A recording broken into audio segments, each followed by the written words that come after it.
Hi, I'm Miranda Quero, and with this presentation, I intend to decode the art of muralism as one of the most graphic representation of Mexican identity.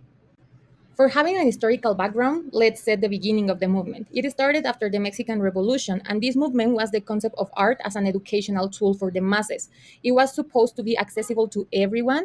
That's why it was exposed in murals that were often created in external buildings in order for people being able to see it. Because most of the people were illiterate in Mexico by that time, it was a way to communicate, but also to unify the citizens who were living in a fractured post-revolutionary state. Also about this unification that was fractured, people was unified because it started to create like this sense or feeling of belonging and nationalism. For example, muralism often talk about historical events, uplifted cultural heritage, and also inspire national pride. That even government commissioned some artists in order to develop more works and being more communicate with the rest of the population. Also like the representation, it's a lot about like the political life, but also like the daily life, how people were living in this season where Mexico was fractured. Most of the topics were about indigenous people, working classes, and pre-colonial history. Some of the techniques that were used were fresco, encaustic, mosaic, and relief.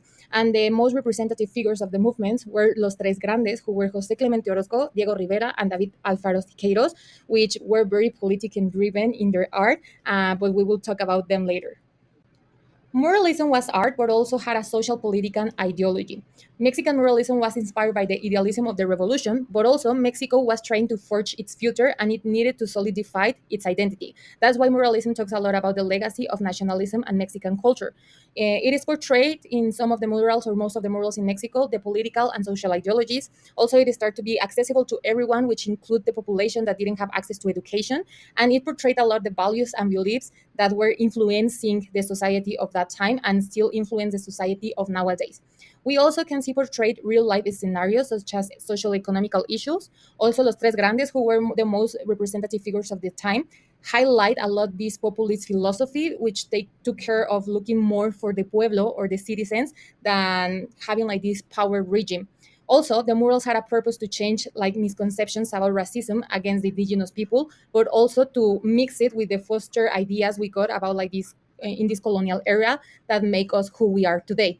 So something very interesting is that the socialist movement was portrayed also through these murals, which brought Mexican people closer, and also making all murals with a social goal that mainly focus in expressing oppression by the Spanish colonizers, also the Porfirian dictatorship ideologies, and the capitalism that it was being influenced by the United States. Los Tres Grandes used their art to highlight the sociopolitical issues that the people and the country were facing by the time.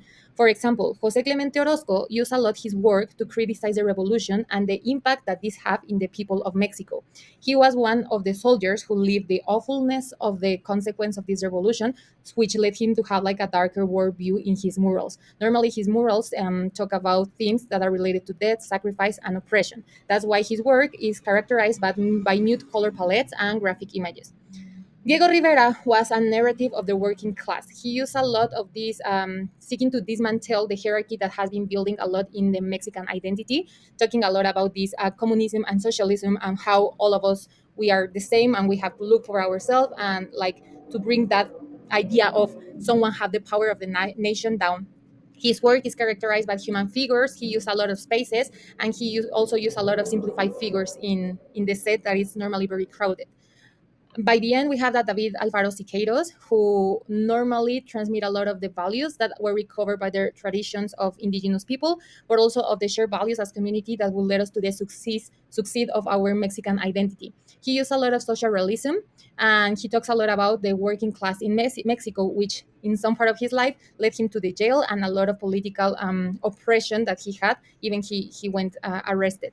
His work used a lot of airbrush and industrial paints, and is characterized by its colors and the dynamic of his composition. Muralism remembers us what we were and what we wanted to become. It was a very amazing movement because it represents our roots, but also our future as society. So there were a lot of identity and pride in nationalism.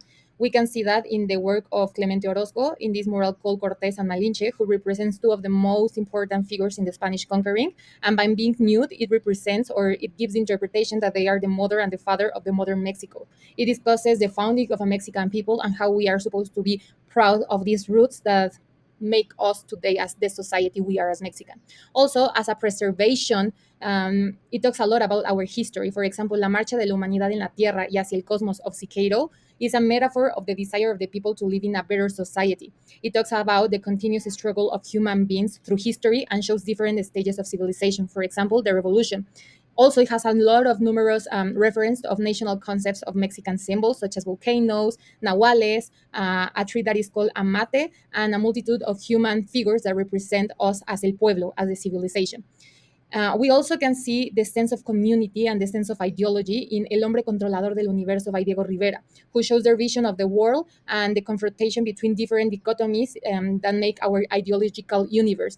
The main one that is represented here is the capitalism and communism, which are mainly social ideologies which unify communities because it represents the different needs we have as a society. And at the end, we have that it also means progress in Mexican identity because, for example, El Pueblo a la Universidad y la Universidad al Pueblo, which is the mural of Siqueiros in UNAM, represent the students leaving this university to deliver and give back to the people their knowledge. Part of the mural symbolized the university student protesting against the country's social problems. This one mainly talk about the education as a tool for reaching the progress in a society and how this tool will lead us to freedom and to a better society.